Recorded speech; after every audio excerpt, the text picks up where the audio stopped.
Generational wealth is first by planting the seed in your child. Real estate is something that you're doing genuinely because you want to help people to achieve American dream, which is, build better retirement and all of that. First thing is communication skills, and does the temperament match each other?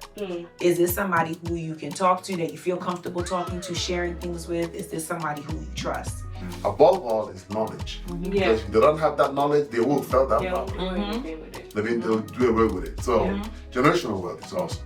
And a huge fear of mine. I'm a very private person. I did not want to share anything on social media ever. I did not want to. But at the same time, I want to be in business. And right now, today, if you are not on social media, and you're not in business, and you will become extinct. You will become extinct. This is something that we can do while opening more doors and creating friendship. Just like we're friends. I mean, and that's why I do it.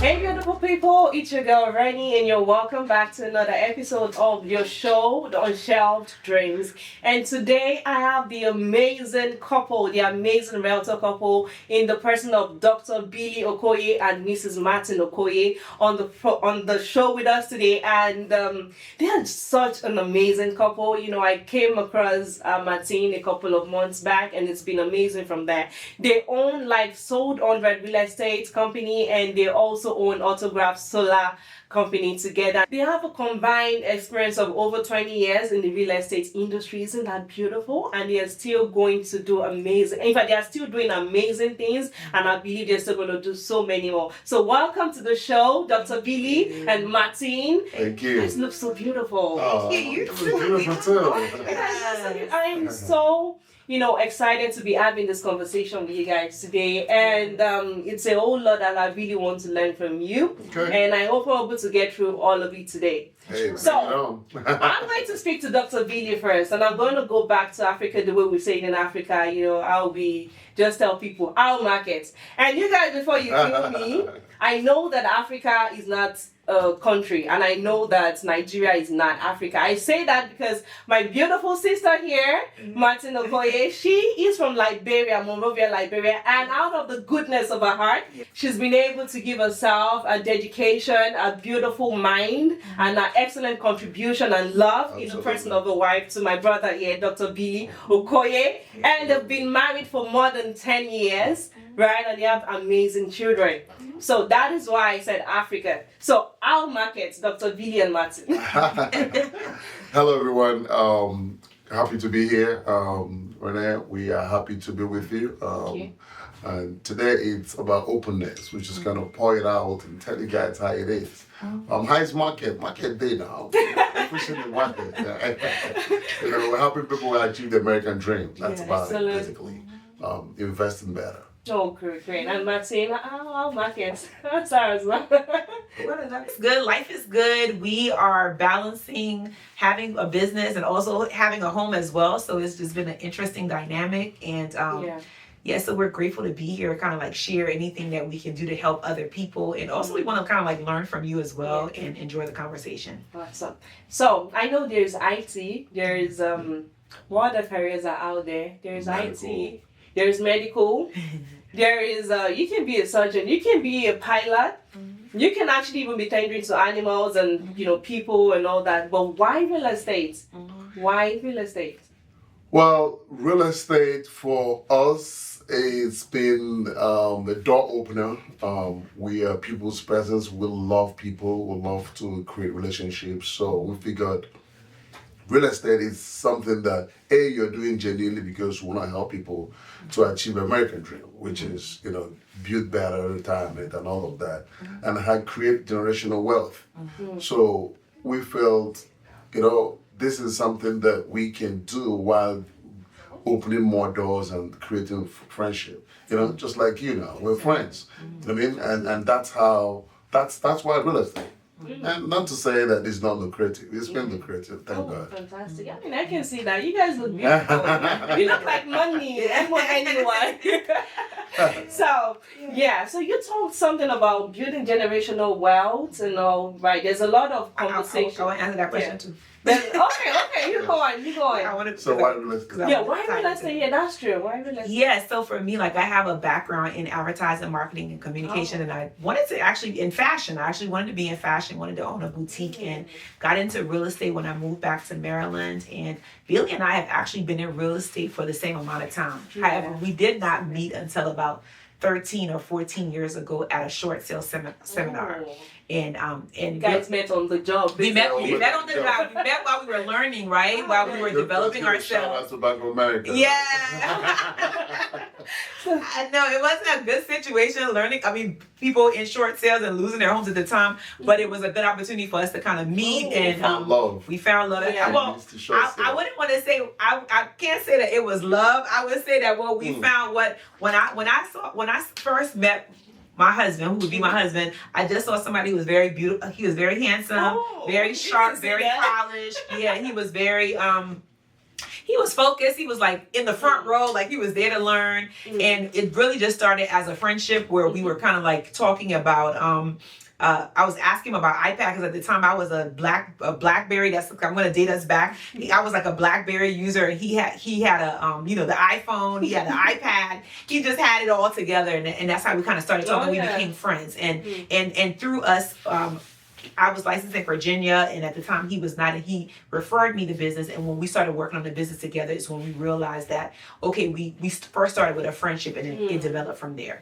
But real estate has been a cornerstone for us because I've always, just like him, I've always been passionate about real estate. We've always loved real estate together, and collectively, when we started dating, we could talk for hours about what we were doing because we were doing the same thing. He understood if we were on a date and we had to, like, let's say we're going to the movies, but we had to send out an offer. He would stop the car and I could kind of send my offer real quick. He could go out and take a call, and I wouldn't be thinking like, oh, what's going on, because I knew that he was doing what I was doing. So it was easy because we understood each other's profession. Oh yeah, that is just really beautiful. I mean, not everybody gets to have this. I don't really see that happening a lot these days, couples working together in sync and they're happy and doing it. So will you say that like your bond in real estate is really strengthening, the foundation of your relationship together? Yes, absolutely. It has. Because like she said, few times when you are out, if you're not working with your partner don't know what you're doing, and you're out, and real estate will work on godly hours. Your phone will ring at any time of the night. The clients are working in. If you have nurses who work 7 to 11, they'll call you at 10:30 in the night. I mean, and it's a female that's calling you. But because my wife understands that, listen, and she knows all my clients. So the name come, said, look, Joy is calling you. I mean, she entirely knows that Joy is not. No problem. You know what I mean? So all of that helps to strengthen the relationship. I mean, because it's all about doubt. You don't want to doubt your spouse, because you're not doubting. It does help too. Oh, that's good. And you mentioned something the other time about creating generational wealth through real estate, right? So, a normal person that is just starting out their life, maybe just at the early stages of their career, I'm sure they're not going to be really thinking about building generational wealth through real estate because they want to buy cryptocurrency, they want to buy stocks, because it's like the money they need for real estate. A lot of people feel like the money is a lot of money, right? Because even me, I kind of have that kind of mindset blockage, something that I have to bring myself back, that you can do anything that you really want to do. So for somebody who is like, they're really interested in real estate before, how do they actually start thinking about building generational wealth through real estate on their major or very little income? I think I would just say to start. I think I would just say to kind of like, if you can, and I was talking to somebody this morning who was calling me about a $3,500 rental that I have, a single family home for rent. And for me, he asked me about like, well, how much do I need to rent this property? So is that $3,500 for the first month's rent? And it's the $3,500 for a security deposit. That's $7,000. Like, he could also think, okay, well, maybe I need about 10% or 5 to 10% to put down to purchase a home, and that includes your down payment, your closing costs, and whatever commissions or whatever else that you have to pay. And he could think that, you know what, I'm just going to work on. Sometimes people can stay with family, people can pool their resources, live together, maybe uncomfortably at first, to be able to have enough money now, instead of you taking that $7,000 to now go and rent this big single family home that doesn't belong to you, but to think about, okay, let me just put a down payment down and buy the first property. And I know sometimes people always, this is like a big buzzword, generational wealth. And I think generational wealth is not just a tangible item that you just give to somebody, like, oh, I'm leaving you $100,000 cash, but it is also knowledge, right? Because you can teach your kids about savings. You can teach your kids about purchasing real estate earlier. You can teach your kids about, and you can also do some physical things as well, like get a will, get life, and have a will, have life insurance, have property that you can deed over to your children. You can do it when they turn a certain age, so you can do those physical things. But like I said, I just hear generational wealth thrown. And really, it generational wealth is first by planting the seed in your child. Like, okay, this is what you can do with your life. You can save. You can purchase your first property at 18. And while you're doing that, you're saving every month from the time the child is a baby to help them, so that when they do turn 18, you can say, hey, here's $5,000. Here's this much amount of money for you to be able to put down on the property. So I think that it really just starts with first investing in the children, educating your children, putting some things in place as far as with estate planning, and then you'll be able to, so like when you leave this world, you're like, you know what, my kids are good. I've done something that I can now hand over to them. But like I said, a lot of times I kind of hear it, and people are thinking, like, that's why it's so overwhelming, because they're like, oh my God, what am I going to be able to leave for somebody? But you can kind of give them the knowledge, you can kind of give them the training, and you can actually kind of maybe give them like a physical property that they can have, like a rental. Like I know people who are right now in Liberia, and they're have property in Liberia, and they're collecting like rent from those properties and things like that the kids now can kind of use to help them with their life. So that's kind of what I think about. Billy, what do you think? Generational wealth, like you said, starting off from the first house that you buy, you have started that wealth. Because you're no longer paying rent, you're paying towards buying that property, your money is being, so there's something called equity. Equity is all the money accumulated in the house. The value minus your principal is also being paid down. So believe it or not, I'm buying a small condo. It's generational wealth, because eventually, like you said, it's something that the kids are gonna take over. You're giving them that knowledge that, listen, don't just sell this and go on the cruise. Going on the relaxation is good, but don't sell a family property because you want to go on the cruise, because you want to go, buy all the clothes at the store. So that's gonna go down. But above all is knowledge. Because if they don't have that knowledge, they will sell that property. They'll do away with it. So generational wealth is awesome. And we see that a lot too in DC, where maybe grandma has given the property to the children. The children don't even know how to take care of the property. So when you actually go in the property, they don't even know what they're sitting. They're like sitting on gold, right? So like a coat of paint, that'd be good. Like if everybody in the family pull together and just make sure they maintain the house, even if they have a relative staying in the house, but just to take care of the house, then that way you don't have to let the house go into complete ruin. And now you have an investor that comes and knocks on the door and say, oh, I want to buy this house for $250,000. You're just so happy to see that $250,000 when the house is really worth like $700,000, $1 million, and that's how people are giving money away. So it could even be the knowledge of take care of what you have, take care of the condo. Get used to paying this bill. Get used to doing this. Get used to doing that. So that when you do leave and they have the investments, they know how to manage it. Exactly. So what I hear you both say, and I think is really important, is the importance of knowledge. Even I like to go back to the Bible, because you guys, God is my source. I don't know any other thing. That's the us too.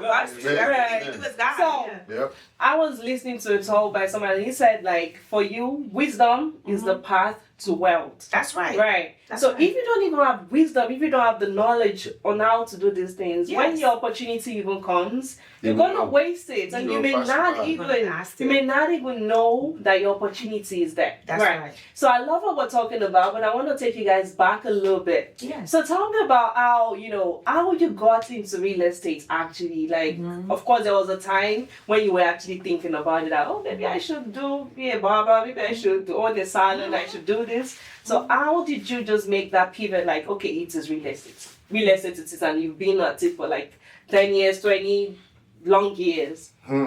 So memory lane back. A few of my friends are in the medical field, and they're very successful today. But I kind of felt I was going to nursing school to become an LPN. This is back in the day when LPN was the in thing. It's still in thing. Medical is good. I mean, thank you guys for the lives that you save. I love you.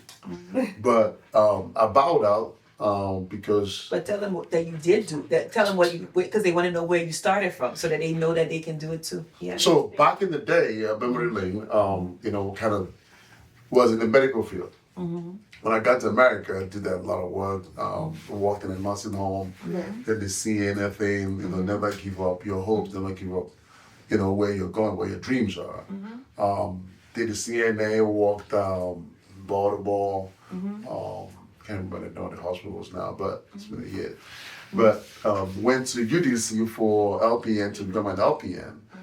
Actually, it was my first class. After that class, I came back and said, hold up. I'm not sure this is for me, man. Because now I love you guys, man. I love you guys. Do what you do. But it just wasn't for me at the time.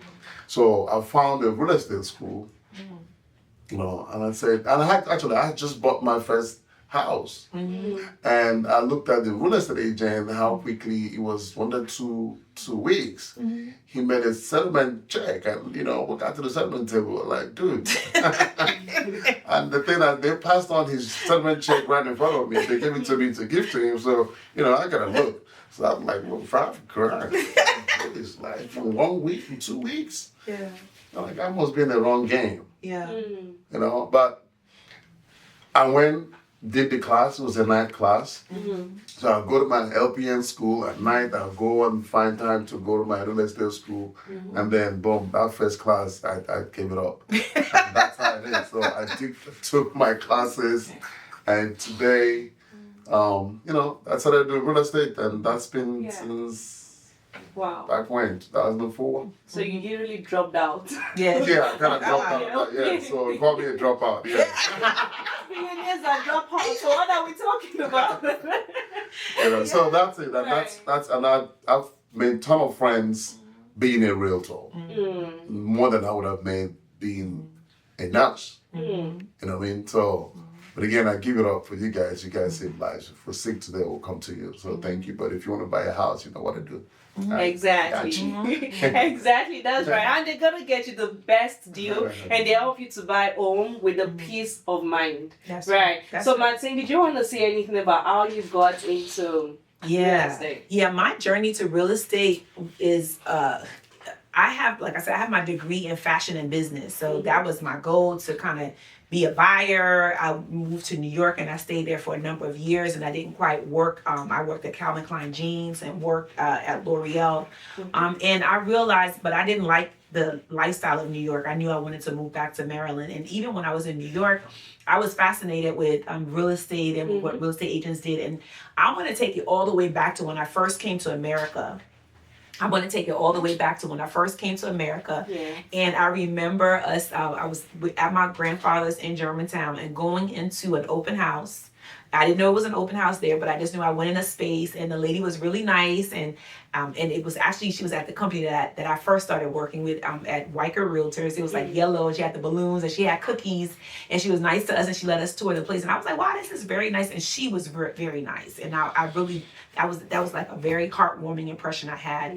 And knowing later on that she was a real estate agent, and it was something that I was always intrigued and wanted to do. And so when I moved back to Maryland, I got it. I was like a manager at Bath and Body Works.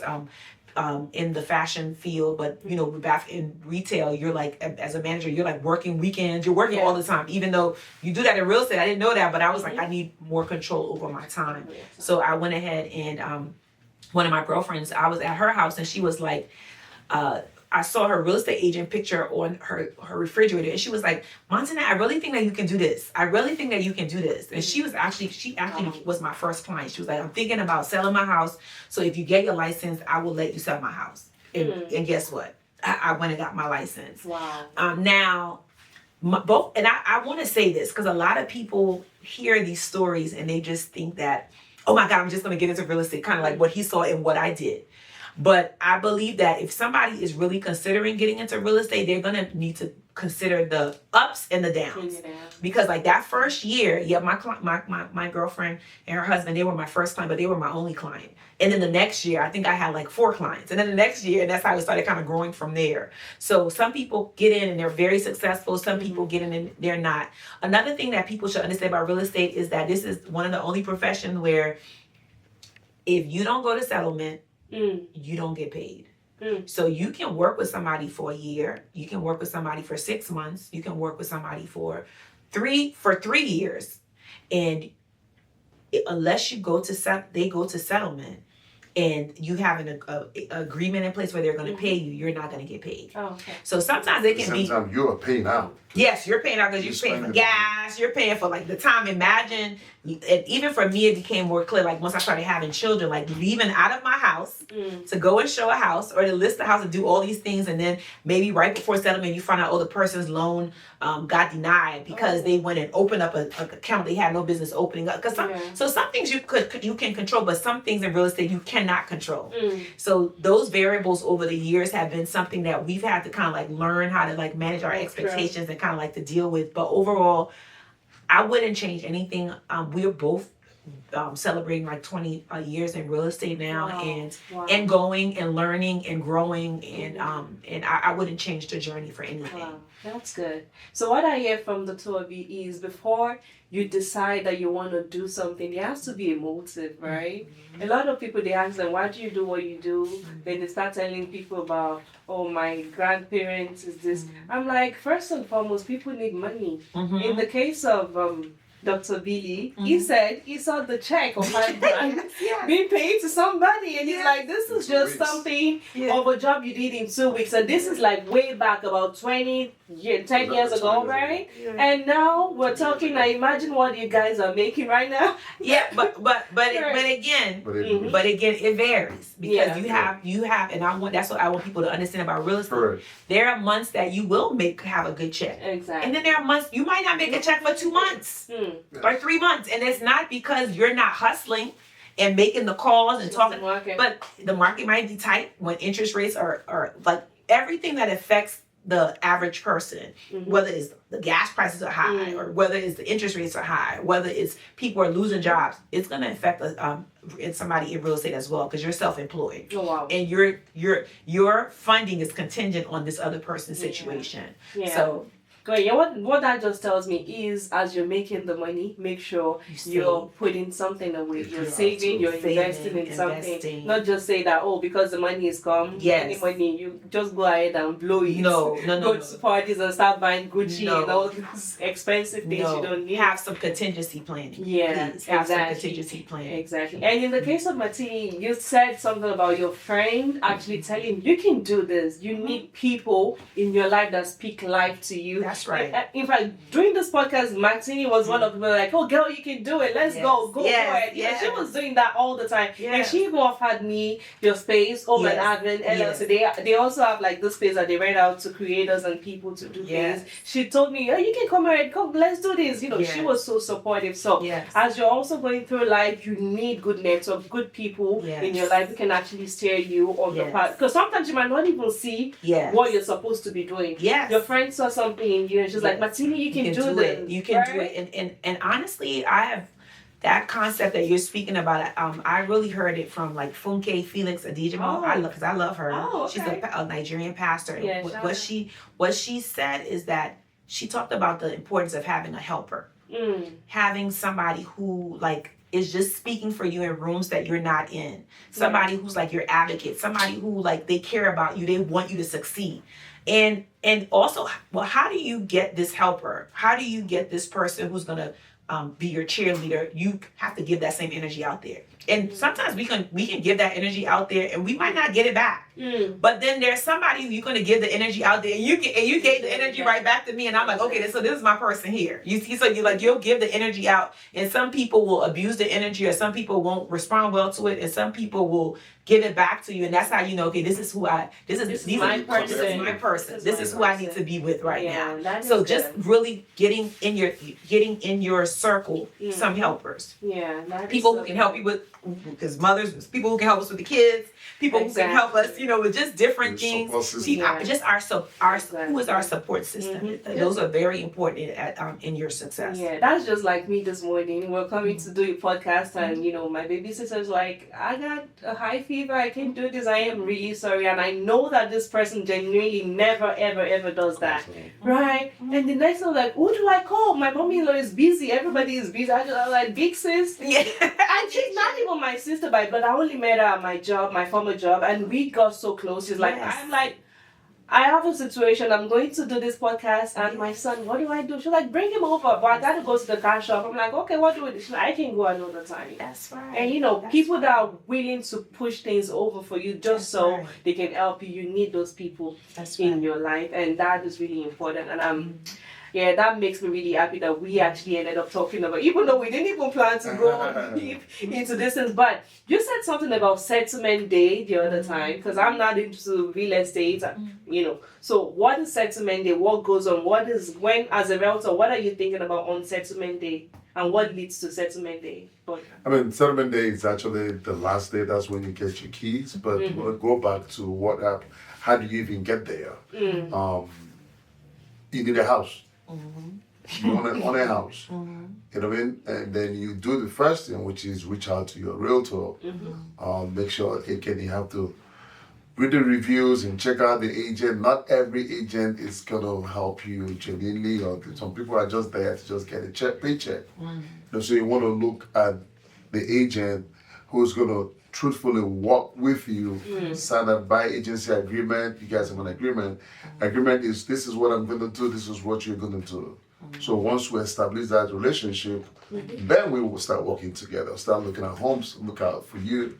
So settlement day is the final day. That's when you actually get your keys. And we celebrate with you that, you finally got the house that we saw in the light. That's right. Champagne. That's right. And everybody's happy. Yes. You know what I mean? So that's settlement day. Oh, okay. That's beautiful. They get to sign all the documents. The deed is transferred over to the new buyer, and they are officially on that day. Because I hear settlement day is like judgment day. I'm like, what is that?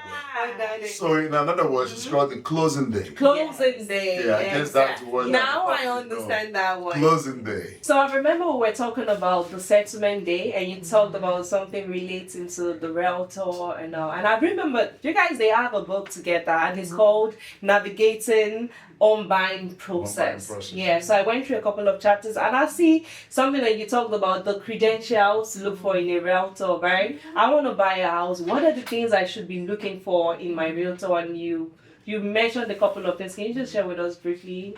Yeah. I would say for the first thing is communication skills, and does the temperament match each other? Is this somebody who you can talk to, that you feel comfortable talking to, sharing things with? Is this somebody who you trust? And how do you find that out? You can interview a person. You can call them and ask them. You can ask them about the experience. Just because a person has been in real estate 20 years like we've been, that doesn't necessarily mean that's the person for you. Some people like somebody that's, maybe more digital, or maybe like only you know what's going to work for you. So you're going to interview different people to kind of figure out. There are some people who we do have like the realtor designation, and that means that we have to uphold like a certain amount of ethics within our business, honesty and integrity, which some things should be standard, but they're not, dealing with human beings. And also, like, we're brokers as well. So you have to have a certain amount of experience, and also you have to take a certain amount more classes to be able to be a broker as well. So you just probably want to interview them and see the person that you mesh the most with. Billy, what do you think? No, I think you gotta sound them out and see truthfully, because you will know when somebody's genuinely has your interest at heart. So what kind of question am I going to ask the realtor? Oh, Yeah. So how long have you been in real estate? Okay. Which areas do you work in? Do you work with first-time home buyers? If you're a first-time home buyer, do you know of any programs that could work for me? Do you have any lenders that you recommend? Exactly. Like what experience do you have for this area? Like those type of questions. And then look up the agent online too, because you have to do your own due diligence. Yes. And go see what the public is saying about this person. Exactly. Yes. That's where because if you have the guy, are you a good agent? Of course you're gonna say yes. I'm the best agent in town, right? Yeah. But you want to go and do your own word of research. mouth before. Yeah. Exactly. And I like that you even brought me right to my next question, which is on this whole topic of social media. Yes. So I went on your social media pages and I saw this very beautiful picture where you guys were in your African beautiful regalia, and apparently it happens to be your second term is it coronation, or you guys call it coronation as a leader in the Akuzu community leadership community. Yeah. So the Akuzu leadership community, and you've been out of Nigeria for like 10, 15, 20 years? 20 plus years. Like 20 plus years. You've been out of Nigeria. And you're still here, and you're in a leadership community that is dealing with the African society, African culture, the Igbo, Igbo Kwenu. And your beautiful wife was also there supporting you. Absolutely. And I see the picture, a lot of beautiful uncles and beautiful women there. So what is that about the Akuzu leadership community? So Okuzu Cultural Association is we're from Nigeria, we're from Anambra State, it's the town called Okuzu. And out here we have this organization called Okuzu Cultural Association.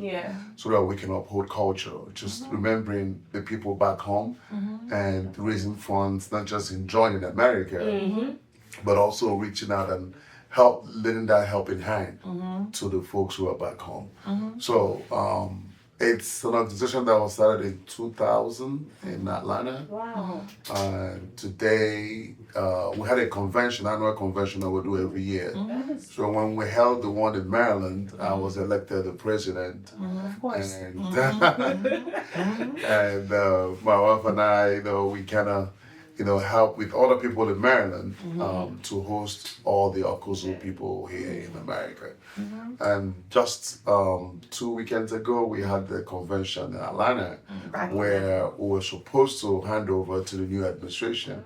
But I guess they looked at all the things that we've been able to achieve in the last 2 years that we were the president and all the things that we did in the village. And they felt, and ongoing projects that's still going. So they figured, you know what, we're just going to keep you there to finish your project instead of alternate. So that's how there are many great men and women in Okuzu who can become the president and do the same thing.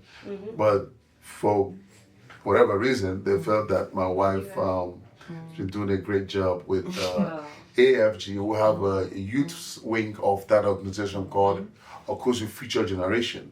And that's why we reach out our young ones, our kids, our teenagers, to not be lost in the society, but to remember that there's something called culture, the African culture, the Igbo culture.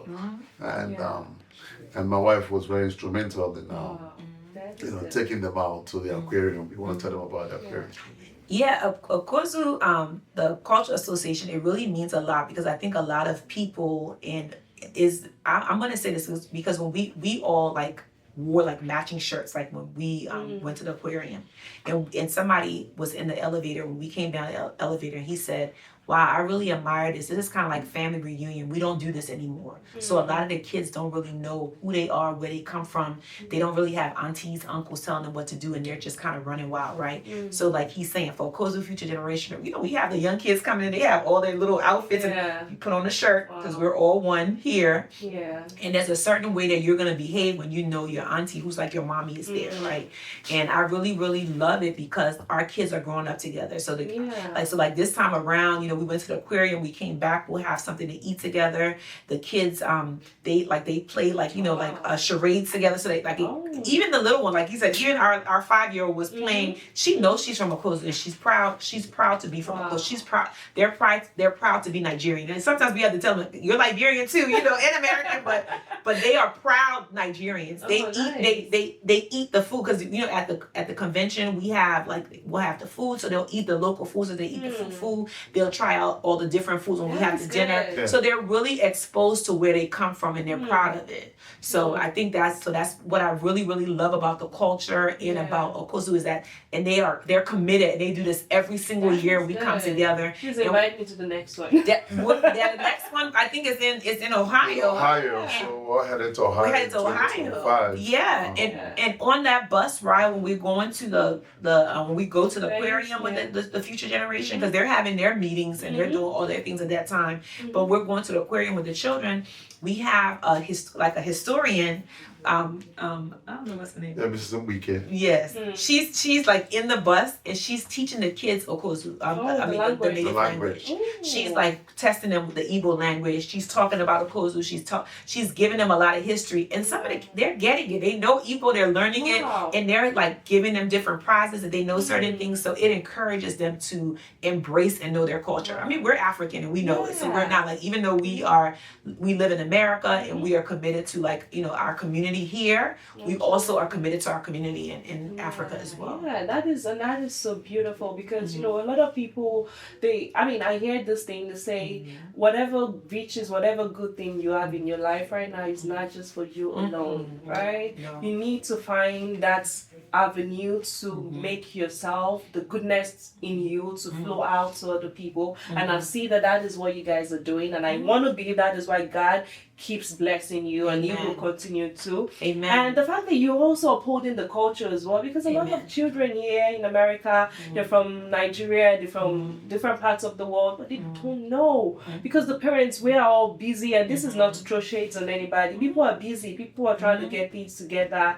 and all, but the fact that you guys are still being intentional about that, and that is really important, and that is still a part of generational wealth we're talking about before, because this knowledge is going to go on, and I really love, I'm not Igbo, right, but I really love the Igbo culture, especially when it comes to business in Africa. I can't remember what they call it. I saw it in a movie that they did, a movie that they did recently, how they show about how you guys start businesses, then you train the other generation on how to do that business, and they keep, that is how we build it. And I love it that through Akuzu, what you guys do through that organization, the association, you're building that community, and it's beautiful. And I pray that God will continue to empower you to continue to do it. So Matene, my next question is for you. Yes. I met you at the training, I said earlier. Yes. Right? Yes.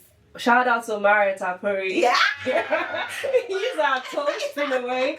So I met you on that training, and from that we started talking, and I know that is not the only training you've been to. I know you go to different events to learn. So what is really why do you keep doing that? What is the importance of learning and adding more to yourself and becoming more valuable? That's it. That's it. One advice, I remember I was at the time, like I said, 20 something years ago, I was living in New York, and I was in a place where I felt stuck. Like, yes, I have my degree in fashion. I thought I was going to be a buyer. I was going to be going here. I was going to be going there. But I'm I was like a glorified administrative assistant, which has helped me now in my life and, of just being organized. But that's not what I went and got my degree for. So I felt like, okay. And there was one advice that my older brother, Romeo, gave me, and I never forgot that advice. He said, always add value to yourself. Yeah. Always. So for me, that means I have a routine of what I do every day, and in that routine, it includes learning something. Whether it's doing the challenge like what we did, or doing like a coaching program. And at some point, I kind of got addicted to all these programs. I'm like, pay for this. Remember, we were like, we're not paying for anything. We're going to use some of the things that we already know and use it. But I am committed to learning something. Like I said, I watch a YouTube video on the topic. So all the time. You talked a lot about, social media, and that was a huge fear of mine. I'm a very private person. I did not want to share anything on social media ever. I did not want to. But at the same time, I want to be in business. And right now, today, if you are not on social media, you're not in business. And you will become extinct. You will become extinct. So for me, I did not want to become extinct. I love what I do. I love my business. So I had to learn it. So I started watching videos, listening to different podcasts, going on YouTube University, anything that talked about social media or personal growth or personal development, I was on it every single day, like 30 minutes a day. I'll listen to it. I'll do it. Even as a busy mom, if I'm walking the kids, I'll be listening to something while we're in the park or something like that, just to kind of like check that personal development a box off the, just to kind of tick that box. So it's very, very important as a human being, as long as you're alive, to always improve yourself, always. So Matene, you're also a mom. Yes. And I know Dr. B helps as well because you're glowing. You know, they say in Africa that if you want to know that the man is a good man and that he's doing very well at home, you can see it from the wife. You look at the wife. And honestly, my friend, you look amazing. And you're doing, you know, and you're actually growing in your business as well. You're doing all those things. You have your home and Evan LLC that you're also building. And you're also a mom to all these beautiful kids. So how do you, you know, merge all those responsibilities? Because myself, I'm a mom of one. And like, some days I'm like, what is going on? So how do you do it with 3 kids? I think it's like that expectation, right? Is the expectation of you not gonna do it all. What is important today? And it's very important to go by a planner. I'm a planner. When I write something on the paper that I'm gonna do it. Unless I'm deaf or something like that or something crazy, I'm gonna do it. And I think that is very important to have a plan, because I feel like that's why a lot of people start stuff and they don't finish it because they're like, oh, it's not I need to have it on paper or on the calendar. So if I put on the calendar that we're gonna be here today for a podcast, we're gonna be here today for a podcast. If I put on my calendar that it's back to school is on the 26th, I've already bought my supplies for my kids. I've already bought my kids clothes. I'm hanging them up.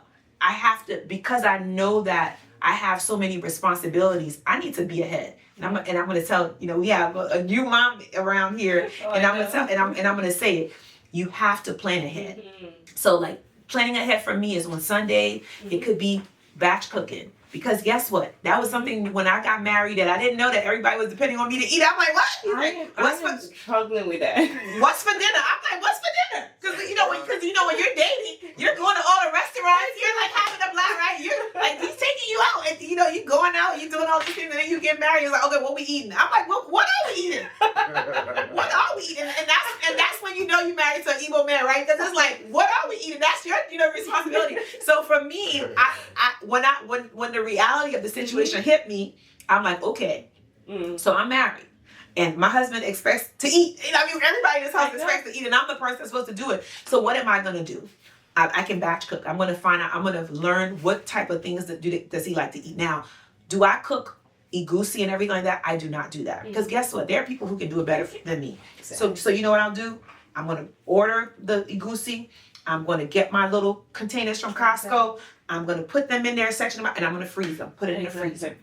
I'm going to get my stew. I'm going to get the different things that I need to do. I'm going to make it, put it in the container, and I'm going to freeze it. I'm going to order my groceries on Instacart. I have my groceries that I'm going to get on Instacart. I'm going to get my food home. I'm going to wash all my fruits. I'm going to organize my refrigerator. So that way, when somebody says, what's for dinner? Guess what? You have it.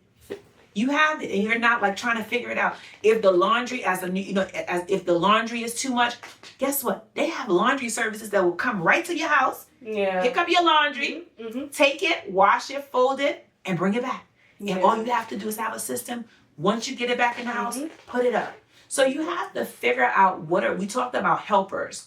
But then you also have to figure out what are these systems that you're going to have in your life that's going to make your life easier or better for you. Because guess what? Number one, you're not going to do it all. You're not going to be able to do it all. So let's just get that straight out. You're not going to be able to do everything. But what are some of the systems that you can put into place to make this life good for you? And then you also want to have time for self-care. So self-care, and then I remember when I had my first child, I didn't go to get a pedicure for months, and when I finally got there, my big sister who did my pedicure at the time, she said, never let yourself get to this point where your feet look like this. So that means like every 2 weeks I'll go get my nails done, my feet done, get my hair done. Maybe once a year I'll go do a facial. I might go to the spa. Like I'll put in some self-care. Self-care can even be as simple as going to take a walk and putting your shoes on and walking outside. That's self-care. That's free. You can so you have to kind of figure out, you have to incorporate this self-care routine into your life. It could be sitting in the car, getting yourself something to eat from Chick-fil-A and just sitting in the car and just eating your food in the car with nobody there. It could be cleaning out your car. It could be cleaning out your closet. Self-care is even that planning that we're talking about, so you're not so overwhelmed like, oh my God, this thing is happening to me and I don't understand it.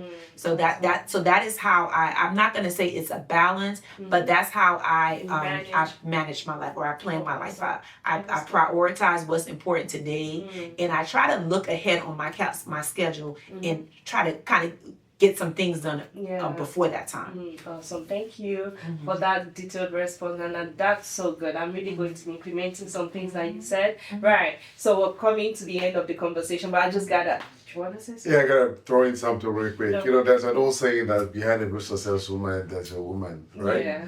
That's so old and outdated and false. Conversation. For every successful man, there's a woman next by. Side by side. Exactly. Because you need to have that woman side by your side so you guys can interact, so you guys can communicate. If she's behind you, how are you going to communicate? Exactly. And then so you find that she has to be put her on your side. So we work together, and that's how we've been able to get to where we are today. In the office, we do have agents who are looking up to us. Yesterday, we had a terrific training for all our agents yesterday, and they were looking up to us. They were looking for us to tell them how to navigate the real estate industry that is continually changing. And if she wasn't by my side, we would not have been here. We would not have been on this podcast. Exactly. Right? We recently started a solar company. It's called Orograph Solar. And that's because we sat down and we kind of looked, how can we better serve our clients? How can we give back to these people who we've put this asset into their hands? I mean, they were gladly renting a house somewhere and paying somebody, and then we got them involved. So, okay, come and build generational wealth, become your own homeowner, and how can we help them to reduce their electricity bill? So we now took trainings with solar.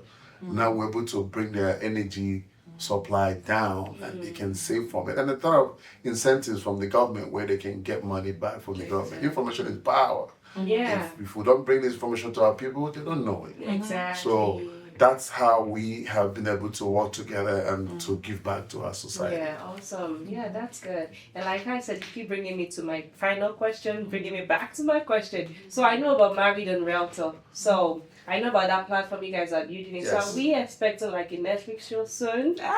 Married and Realtor. Well, if you produce it, if you can produce it, do all the video editing, everything like that, no problem. We'll come and we can whatever you want to follow us, that's fine. Exactly. So because I see Married and Realtor, I mean, looks like something I love to watch someday. So what's the project about, the Married and Realtor project? I think that Instagram page was just like a page because we are individually realtors and we're individual realtors, and it's just something to kind of like collaboration, and everything that we do, like my husband said, is collaboration, and that is very, very important. And if you're married and working together, it's like you want to make sure that as you're going up, you're taking the person with you. You're not like just going ahead and like, leaving the other person. I mean, sometimes you have to move forward. You have to say, you know what, you don't want to do that. Okay, I'm going to go ahead. But for the most part, you're working together and bringing each other along, supporting each other dreams and stuff like that. So Married and Realtors was just a place for just to post something positive, right? Because a lot of times we just see a lot of dysfunction in relationships, and and relationships have issues, but there's some good points too. There's some happy points. There's some beautiful points. Exactly. There's some beautiful things about being married and realtors and being like you understand each other's challenges, and so that's kind of how the platform started. Yeah, awesome. And that was done with a social media manager, which we don't have one right now. So anybody is a social media manager and wants to help us, we're open to that, to kind of help us get the content out. But that's pretty much was the basis of that, is just to kind of portray what we do in our real estate industry and as realtors. And encouraging other couples who are doing things on their own. Listen, you can't do it. Being an Igbo man, there's people say, you don't let your wife know your finances. You don't let your wife into what you're doing. Because what if she makes more money than you? What if she does that? What if she, no, listen, you can do it. You can, there's actually love in doing it. And that's why we came up with that married in real estate, just to show that you can do it. It's do it together. You are happy together. You retire together. You do things together. You It's travel for the both of together. you anyway. For both of you, life. This is life. Yeah. You know, what is life? Yeah. Life is, this is life. Yeah, that's Exactly. This is life now. Yes. So we gotta do it right. That's right. So I just usually like to end the conversation. I mean, it's been beautiful, and I honestly feel like I can keep having this conversation with you guys. I like to end with a quote, and you guys just tell me how it resonates with you, and we just end the conversation. So my quote for you today is by Albert Schweitzer, and it says, "Success is not the key to happiness. Happiness is the key to success. If you love what you're doing, you will be successful." So what do you guys think about that? Because we do it together, we love it. And that goes back to all we've been saying all morning, married in real estate. We love what we do, we love relationship that we opening, we love friends that we make out of this, we love to have people come to our home. We just love what we do. Yeah. We love what we do. So, and we'll see the success out of it. Also because we know when we pour into the lives of our agents or people who work in our office or our staff, we'll say, don't just come here to work. How can we pour into you? What is it that we can do for you? For us, when they succeed, we are happy. Yeah. Excellent. That's good. Yeah. Yeah, and I think for me, it just means that, and we learned it during COVID, right? Because for like a month, like we were shut down in the house, and what else is there? What else do you have? Like, you have to just kind of, like, for us, we have our faith, we have our family, we have a lot to be grateful for.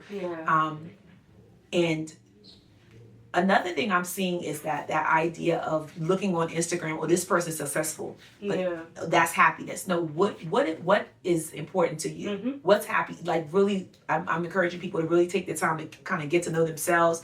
Figure out success for you today could just be getting up. Success for you today could be going and learning about buying your first home. Success for you today could be cleaning out your car because you've been going through so much, and now you're in a better position to be able to move on. Thank you so much for being on the show. So if people want to reach out to you and just do business with you, learn from you, become an agent maybe, so you can lead the way, how do they find you on social media?